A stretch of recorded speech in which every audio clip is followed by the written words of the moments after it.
Chers internautes, bonjour. Merci de suivre notre magazine Le Point sur les i. Nous sommes samedi 26 février 2022. L'actualité oblige. Nous sommes venus parler et éclairer l'opinion sur le fameux accord de l'Émirat. Comme vous le savez, un certain Congolais inconscient se sont réunis le 23 octobre 1996, pour signer des accords et exposer les pays à l'agression extérieure. Ces accords comportaient plusieurs articles, mais nous allons beaucoup approfondir ou parler sur les articles 4 et 7. Qu'est-ce que ces articles stipulaient ou quel est le message que ces articles ont donné au peuple à travers le monde, c'est-à-dire le peuple des Grands Lacs. Alors, comme tous les samedis, pour en parler, je reçois le président du mouvement des patriotes congolais, les politiciens qui mettent dormir les robots communicants au sein de la diaspora. Il s'agit bel et bien de M. Jimmy Bofossa que j'ai dit. Bonjour Jimmy Bofossa. Bonjour cher journaliste. Comment vas-tu? Ouais, tout va bien, tout va bien. Ok, j'aimerais que cette émission soit et en français et en lingala pour une meilleure audition. Alors, nous avons dit que le président Jimmy Bofossa, président du mouvement MPT, na date le 23 octobre 1996, groupe moi congolais que j'appelle congolais inconscient, signé qui bako na localité où il y a l'Émirat, il y a un bako wana les a reporté Congo il y a l'Émirat. Alors, aussi signé bako wana na ba pays étranger. De façon ba agresser mboka de façon qui ba kota ba pouvoir. Alors yo za politique. Tant autant qui bako wana à l'Émirat. Place les autres l'homme politique congolais. Aux autres la place. Merci de Rolangai, journaliste Mboka Papa Ben. Merci à vous la parole pour nous expliquer Mboka Masolo ya accord ya l'Émirat. Accord ya l'Émirat ana et salamaki na localité en bengi ya l'Émirat na 96. Tant on a qui accord wana na yokeli mboka na biso mawa, ça veut dire ba politiciens Congo ba toucher vraiment trop bas quoi, inconscience totale. Donc on a ligne expliquer bana mboka ba accord wana boyoka ka l'Émirat oyo bana mboka bande ko na biso ba signana ba étranger pour na ba agresser Congo et ça la na batou 5, donc il faut que je cite d'abord les noms. Oui. Et Salamaki d'abord na mon Mboka Kabila, Laurent Désiré, président de Bisso, Wayaki na 97. Oui. Et Salamaki na défunt papa na Bisso, Toutikala Komona na Tchassatenga Ludisasi, na mouvement MNCL, Kabila Zagi na mouvement PRP.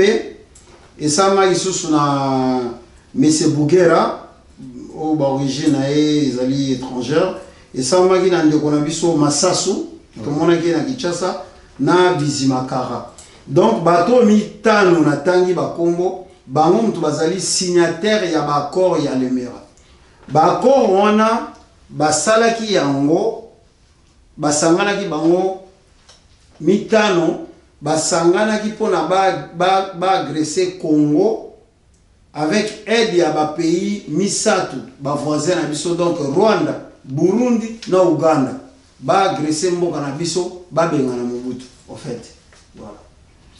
OK, alors n'a pas quoi wana est-ce que vous rappeler bateau qu'est-ce qui se sont dit dans ces accords parce que est d'abord avant il y a kokoma place na contenir accord est-ce que bateau na bazaki na mandat il y a peuple congolais pour basala ba signer accord ndengwana non de kolanga parce que bateau ba signer accord wana bazali bateau yo mituna bango ezaki malamu te parce que bino batu mitano osangani quelque part bo signer ba accord moko bino mitano pona destiné ya mboka mobimba et que peuple apesa bango mandat moko te bazalaki ni ba député ni ba sénateur moko na bango te azali président ya RDC mais basignaki baaccord wana na ndenge na bango na bato oyo bapesa bango confiance basoutenir bango les trois pays. Ça veut dire baza bato oyo barespectaki même peuple congolais te. Voilà, donc bazali na mandat moko te ya peuple basigna makambo wana na ndenge na bango. Voilà. Est-ce que tu peux nous dire, ou bien nous citer, pardon, nous lire ces accords et essayer un peu d'expliquer à la population hein, qu'est-ce que ces accords stipulaient? Donc, je ne sais pas, parce qu'il y a plusieurs, c'était 8 ou bien 7, mais il y a 2 accords vraiment qui ont mis l'huile au feu. C'est l'article 4 et l'article 7. Voilà. Mais je ne sais pas si tu as le temps, ce qu'on attend, comme ça, pour expliquer au peuple, Bakorwana, ils ont stipulé Nini. Na zui par exemple na expliquer bana Congo boyo kana na accord wana ba okende même na niveau ya internet na Google boke vérifier par exemple l'article 2 na bango na accord ya Lemera ça veut dire alliance wana ba salaki wana 5 personnes ba mi lobby entre bango sans consulter peuple congolais ba lobby que en cas de victoire les sols et les sous-sols congolais appartiendrait à l'AFDEL. Ça veut dire, groupe on a 5 personnes, va signer accord entre bango sous la bénédiction il y a 3 voisins au Rwanda, Burundi, Ouganda. Ça veut dire ceux qui va bengani Mobutu, bazu Congo, sol na sous-sol et kokoma ya batouana 5. Donc aux hommes on a niveau nini ya buzoba oba mema na mboka na biso. Ça dit bazana mandat ya mutu te batuni pe peuple te mais soki ba bengani Mobutu ba on kanisa ke Mobutu azali kolo Congo. Mobutu azali ka fils du Congo comme tout le monde. Donc deuxièmement dans le la bango article 4 par exemple. Dans l'article 4 il y a accord ya Lemera ezoloba ndenge bango groupe wana baneko prêcher panafricanisme bandeko alliance bandeko s'engagaki soki bazui Congo il faut pas payer ça 300 km na chaque 3 pays wana parmi ba 3 pays il faut pas 300 km pour na toi assurer sécurité na ba voisin na biso. Quelle folie. Ça veut dire on dirait ba melaki eloko ni ba melai na mitura onto yebite ça veut dire à l'issue après ça veut dire peuple azate peuple ebe lokote batwana 5 ba sangana na alliance bon comme quoi ceux qui ba komi na Kinshasa il faut toper ça ba territoire na biso na Rwanda na Burundi na Uganda donc il faut toper ça ba 300 km ya mabele na biso wana na bakora Lemera na bakora Lemera ça veut dire bana Congo il faut boyeba que ba problème nyonso e vivant na Congo banda 96 guerre ba ataka Congo Mobutu akenda eza na ba accord. Ça veut dire batumo ba sangana na bango na ndenge na bango bazwa mandat ya congolais moko te ba se décida que soki ba yena ba komi na Congo ali ba pesi ba pa ya mabele côté makambu e banda yango wana. Par exemple soto ke na article na bango 7 na article 7 na bango ya batu ya alliance AFDEL balobi soki ba gagner ko benga ba arriver ko benga Mobutu na Congo ba ko accorder la nationalité sera accordée collectivement aux camarades Banyamulenge et aux populations d'origine rwandaise établies au pays avant la date de l'indépendance, ça veut dire 30 juin 1960. Ça veut dire batouana 5 basangana. Donc, Musée Laurent Désiré Kabila, Bizimakara, Massasu, Ngandu Disasi, na Bougera, bango 5 basangane, ça veut dire, ceux qui ont eu pouvoir ba bengani Mobutu, ba kopé sa nationalité collective, ndeka Mobutu asala akala. Ba kopé sa nationalité collective, na ba peuple Banyamulenge o bazali, ba descendants ya ba réfugiés rwandais na Kinshasa. Il faut pas ça son nationalité. Na ba Rwanda ba vanda na Congo avant 1960. Donc avant tout accéder à l'indépendance. Voilà ba engagement oyo ya makasi bande ko na biswana Musée Laurent Désiré Kabila Ngandu Disasi Massasu Bougera Bizimakara bazwa. Tout supposé que bango tout bazali ba congolais. Mais comment 5 personnes, toute la population 100 millions d'habitants À l'époque, peut-être, vous avez 60 millions. Comment 5 personnes, beaucoup ont un engagement, il y a un niveau sous la bénédiction, il y a des voisins, Rwanda, Ouganda, Burundi. Voilà. Et l'autre temps, il y a dans le baguette. Et l'autre, et autres, problème, il est na Congo, bota la place Outa, Bakor et Alemera. Après, n'attendez le gars, après, tu continues suite, papa. Oui, peuple congolais, vous suivez très bien cet entretien avec M. Jimmy. Il vient de vous exposer les contenus des accords de l'Émirat. C'est là où a commencé notre malheur avec le Rwanda, avec le Burundi et avec l'Ouganda. C'est par là. Donc, les accords de l'Émirat sont à la base du malheur que le peuple congolais est en train de subir jusqu'à présent. Mais allons plus loin, M. Jimmy. Hein? Alors, dans ces accords, quand vous prenez l'article, vous pouvez lire l'article 6 de ces accords et puis expliquer au peuple qu'est-ce que ces gens, les 5 personnes, se sont dus.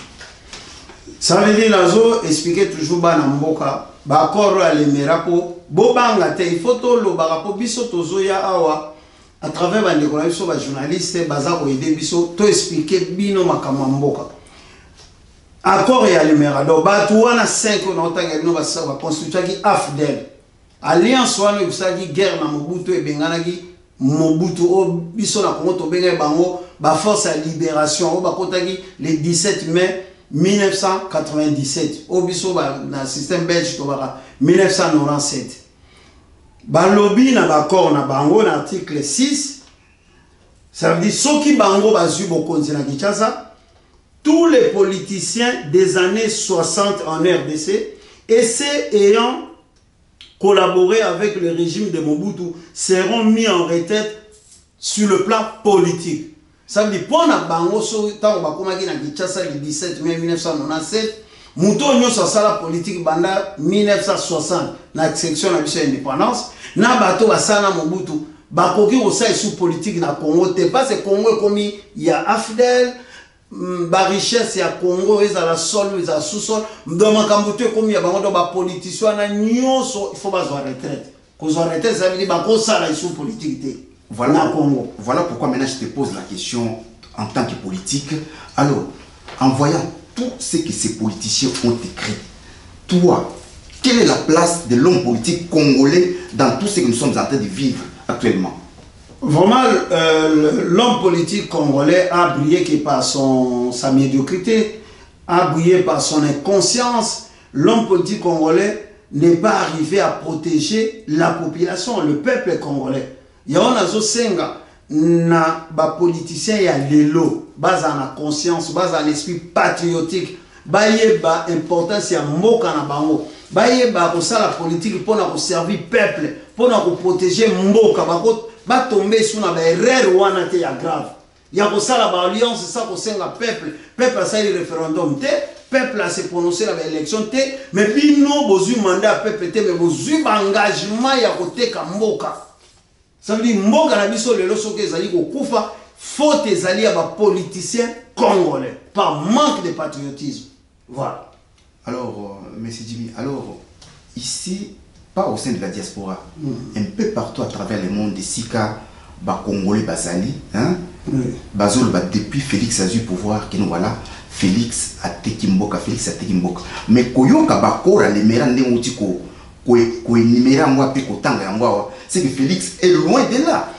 Non, mais Ndekolanga journaliste, Ezali inconscience, dans la ça toujours que Makambo et les gars na communauté, na biso, et l'équipe même niveau qui n'doki. Tango makambo tozo solo ya libéré zosama. Président Félix Azane na Belgique. Oui. Aza ko sala combat ya Congo parce que n'oublions pas que tant papa Kabila bayaki na Kinshasa. Tant papa Kabila baye na fidèle na Kinshasa.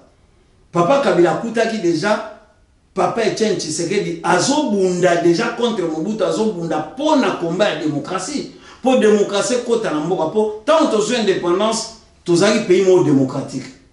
Après dictature, côté coup d'état, côté dictature, côté ça dit, l'institution est dérangée. Donc, l'idée sur quoi papa Etienne Ezalaki, démocratie côté na Congo. Tant que démocratie, papa Etienne a obundé la démocratie, affidèle côté. Et papa Tshisekedi, babona na ndekone Laurent Désiré Kabila, atuna ki mais bato yo yena bango suite ezali nini. Papa Tshisekedi a dit que senga bango facture, bazonga bamboka na bango. C'est là a commencé makamwana, mobule bimi, guerre bandi, ba soda na biso nyonso na 98 batiri ba na kitona, ba boma ebele, mobule koti na 2001 ba assassiner Musée parce que Musée tant asoli suko na ndeko na ye na Kinshasa, asoli na ndeko na ye na Kinshasa, amoni réalité réaction à peuple a nié ba corps wana. Et tant qu'on a nié ba corps wana, yango ememelaye la mort. Musée quand il est assassiné en 2001, l'AFDEL va prendre maintenant le pouvoir et à travers Albert Youma, PCA et Jekami, a yebisi biso ke ba mindele ba yaki ko sola na biso na 2001 na 2002 ba proposer biso ke topesa bango ba richesse à Congo. Bango bakoyala ba mbongo bakoyala makambo ebele po ba faire développer Congo. Mindele wana bazwa ba richesse na biso ya Congo bakenda ba hypothéka yango na ba banque na poto ale bango ba défendre mbongo kuna ba yasiko ba investisseur na Congo et bango bazo gagner mbongo wana bazo futaka ba nyongo na bango et Congo état congolais ne gagne rien, peuple azo souffrir. Ça l'état makambo nyonso zo salma ya koteka mabele ya Congo sous-sol ya Congo ba minerai ya mboka ba richesse ya mboka. Mais le président Félix azali na Belgique en tant qu'opposant zo bundela mboka place ni ya teka mboka parce que Albert Youma tous les gens ba dirigeants pendant 18 ans na ancien président sénateur na biso M. Kabila bazo témoigner que bango mindele ba kosaki bango boye na boye ba teka mboka mais tant bazo loba makambu wana peuple congolais faut avoir conscience que il faut que président Félix Tshisekedi na makambu wana. Président Félix Tshisekedi d'ailleurs ça fait seulement 3 ans en Congo. Il y a des cas comme Boronkan, a des cas on dégénie. Pour d'accord le maire zoloba que tant que Mobutu ka kimaki Congo comme na maboko ya bato fidèle. Tinde to sali ba élection ya solo awa na 2018 président Félix Tshisekedi a gagné l'élection. Soit que la Congo papa toujours expliquer la population na biso ezalate.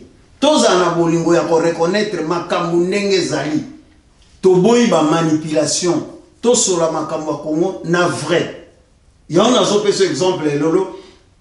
Lobby ba image wana ezali partout na ba net, eza partout. To moni jufo na ni gat Carmer. Nani Den Gettler. Voilà, Den azongi si baba tifi ya makambo ya ba exploitation ba pétrole na ba minerai na gouvernement congolais 3 milliards à peu près. À peu près 3 milliards ça veut dire bozo mona leo ba preuve que batuana mutu ba tekela batuana ba richesse à Congo. Ça veut dire faut to bimana na ba stupidité ya ko sala ba discours feli que on mani Chilombo ateki Congo okuta mutu asolo ba makambo ayebite une conscience totale bana Congo tozonga batu to comprendre lelo makambo ndenge ezokena mboka biso yonga na osenga toujours bandeko nanga to sangana na conscience ya solo na patriotisme to sunga mokonzi aza na pouvoir ndeko na biso Antoine Félix Tshisekedi le président de la République démocratique du Congo to sunga na vision ya ko se réapproprier mboka na biso Congo ezali mboka na biso to tika osala publicité ya ba Rwanda ya ba Uganda pour ba misusu au Congo est occupé par Rwanda mais tout le monde lelo Paul Kagame a commis yeye o a attaquer Congo muto asa occupé bino a attaquer subino ndegini quand même bateau et ça comme quand muto que l'état na université t'es pas comprendre voilà papa. OK donc chers amis internautes besoin d'exposer à président Jimmy Ndenge aza ko expliquer donc ce n'est pas la peine ya Bobanda ko funda Félix Tshisekedi comme quoi yenda teki mboka te mboka te kama depuis 1996 ndenge bakora lemera ezo koyebisa bisoto auto uti kotanga tout à l'heure. Alors mais nous passons à autre chose donc on boucle dossier à lemera pour toloba la visite ya président Turc ayaki récemment na Kinshasa. Mais tu es au courant. Si. Mais tout simplement, après passage à président turc, il y a eu des accords qui ont été signés entre la République démocratique du Congo et la Turquie. L'accord n'a pas de domaine moins belé. Mais curieusement, si les réseaux sociaux, certaines chaînes, il y a télévision et YouTube, il y a communauté congolaise, j'ai vu des débats, où on maîtriser. J'ai vu quelqu'un passer sur une chaîne dire que non, voilà, le président Félix n'a pas droit à signer des accords, qui lui a donné mandat de signer des accords. Alors je me suis posé la question, est-ce que Mouton a le débat? Est-ce qu'à la constitution, et puis le présentateur, ou a présenté une mission, comment est-ce qu'il ça, il n'est pas en alors, je ne sais pas ce qui yo aux politique autant que la constitution. Est-ce que le président Félix a droit à signer un contrat, accord, traité international, ndeko journaliste papa Ben omoni ezali pasi omoni nazolo bano toujours que na communauté na biso il faut benato sala ba émission ebele pour to éclairer opinion parce que omoni peuple na biso congolais aza ko subir ce qu'on appelle la désorientation na makambo ebele abi il faut to meka ko ya un peu na esprit il y a simplifier un peu l'explication dans ma cambo. Ça veut dire, bandeko wana omoni wana ba réseaux sociaux ba ça ba émission bazo ça la po ba ok na végétarien balingi ba mona bango ke ba yebi bona boy. Mais en fait na suka ba yebi rien bazo ko ça peut parce que na mboka au République démocratique du Congo etambola na constitution.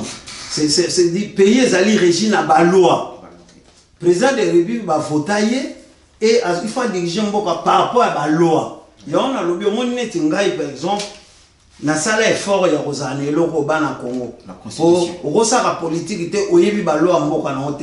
Il y a un moni makambo bande koneso ba lo bana président signé ba accord azana droité nana tinda kiye nazo expliquer bande ko wana tout que président la biso de la République Azan a droit, il a signé un accord, un traité international, parce que dans l'article 69 de la Constitution, ils ont droit. Donc, ceux qui m'ont dit que là-bas, pour comprendre. Non, avant de lire, répétez, c'est quel article de la Constitution? C'est l'article 69. Il y a la Constitution, la mission des OP, sa présence, pouvoir, on a signé un accord, un traité international. Ok, au côté de voilà. Donc, bana Congo boyoka pour ba débana et continuer mingité. Yo moi na otangi la bino article 69 ya constitution ya Congo. Article constitution ya 18 février 2006. L'article 69 dit quoi? Le président de la République est le chef de l'État. Il représente la nation et il est le symbole de l'unité nationale.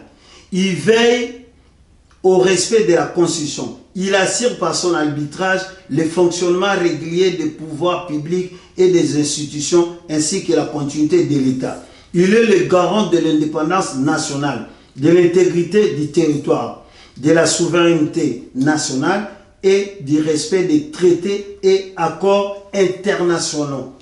Donc, barobo communicant botika koyara na télé pour na koloba biloba loba loba papa na ngalomo. Avant boyara na ba télé, faut bozara na bo s'informer.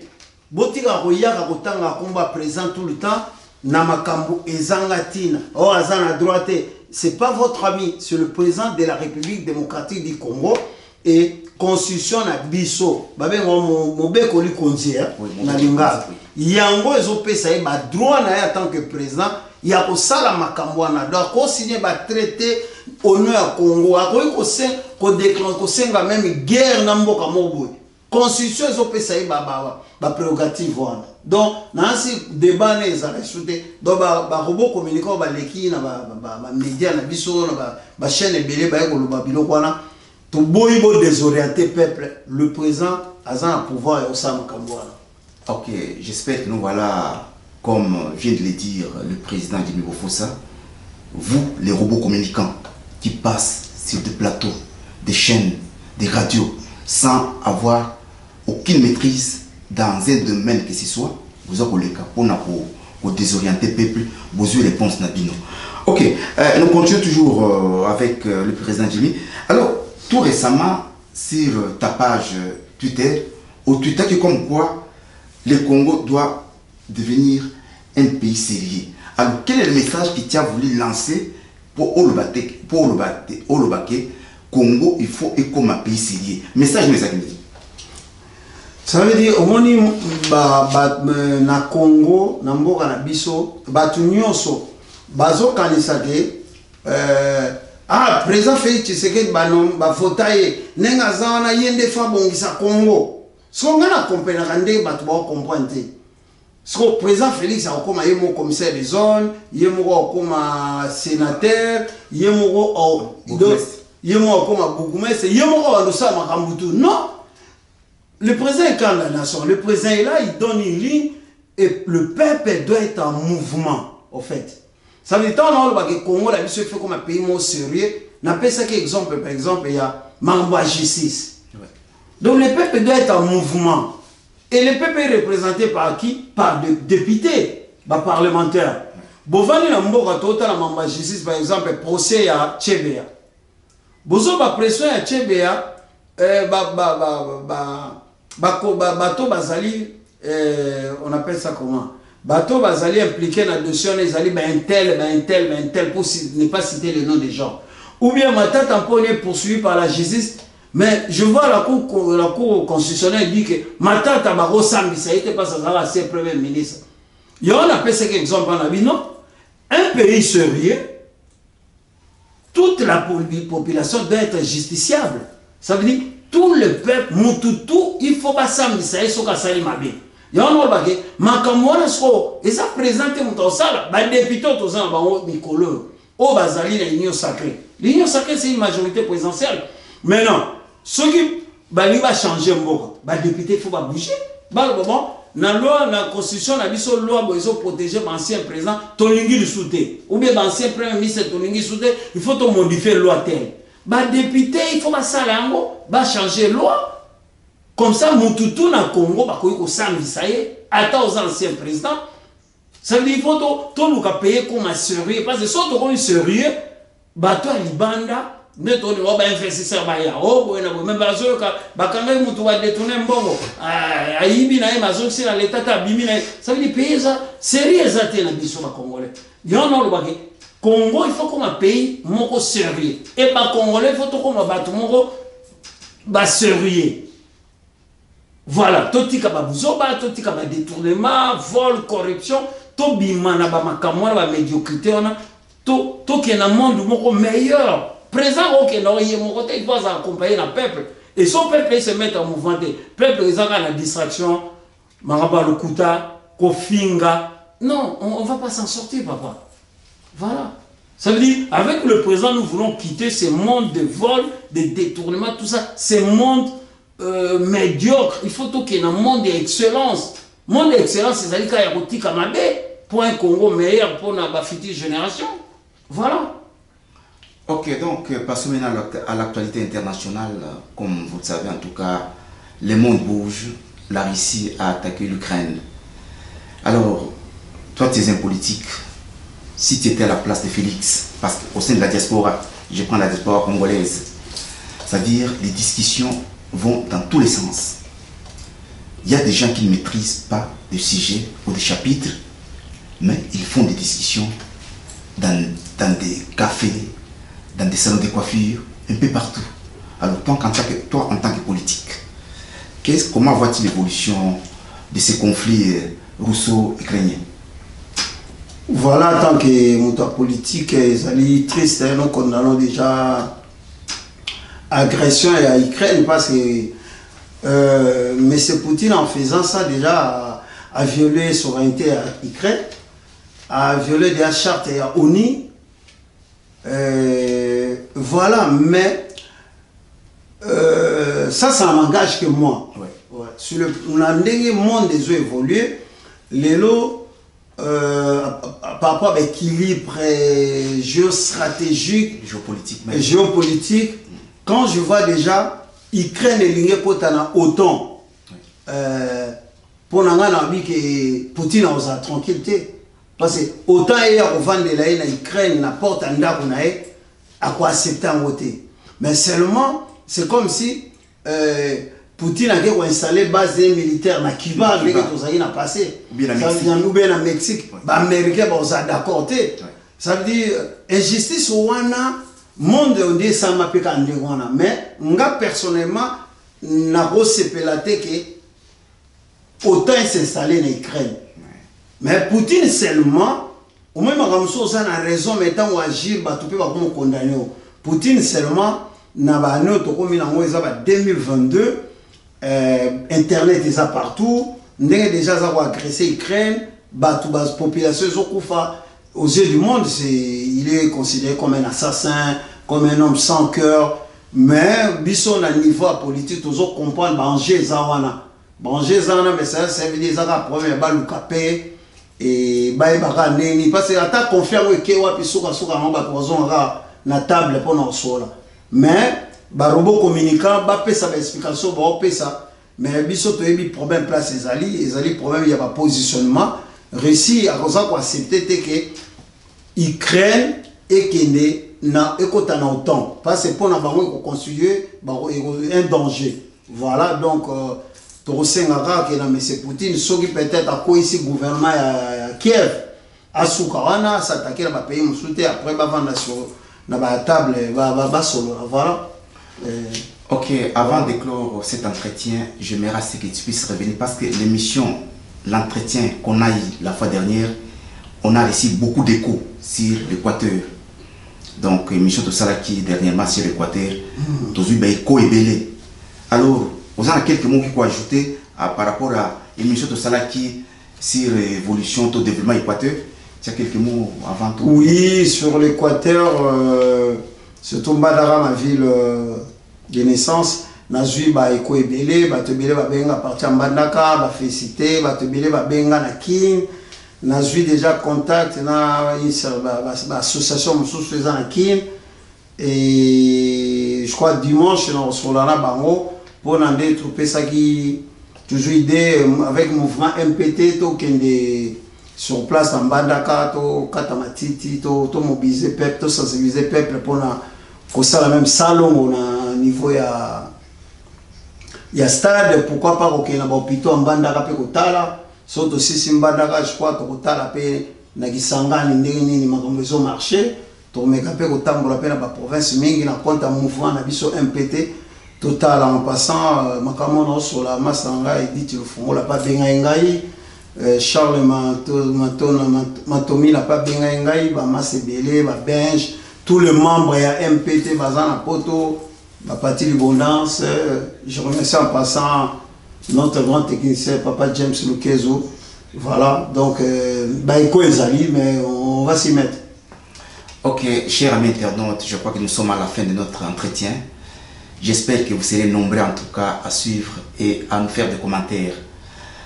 Alors, portez-vous bien, mais avant de finir, en tout cas, je dis un grand merci à M. James Lukezo qui nous a aidé à la technique et à l'abondance aussi, parce qu'ils sont, sont des jumeaux au parti l'abondance aussi, oui, qui nous ont aidé vraiment à réaliser cet entretien.